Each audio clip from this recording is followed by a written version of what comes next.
Welcome to our YouTube channel. Please subscribe, like, and share. Thank you. I'm going to type the command limits. Enter. Using the metric system, I can use 0, comma 0. Enter. And then the other corner would be 27.94, comma 21.59.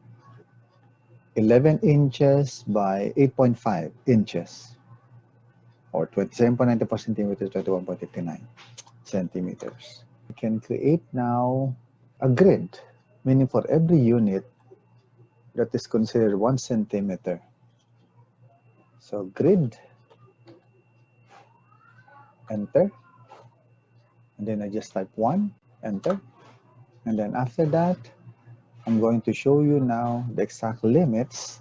Probably I can draw a rectangle.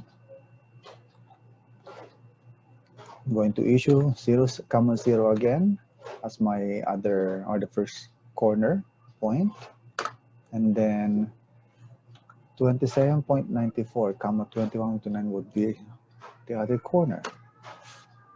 So if I'm going to zoom in, you will see how your work area looks like. Zoom, extend, okay, enter. There you go, that's it. If you've seen this drawing area, that means we're done. We have generated a limit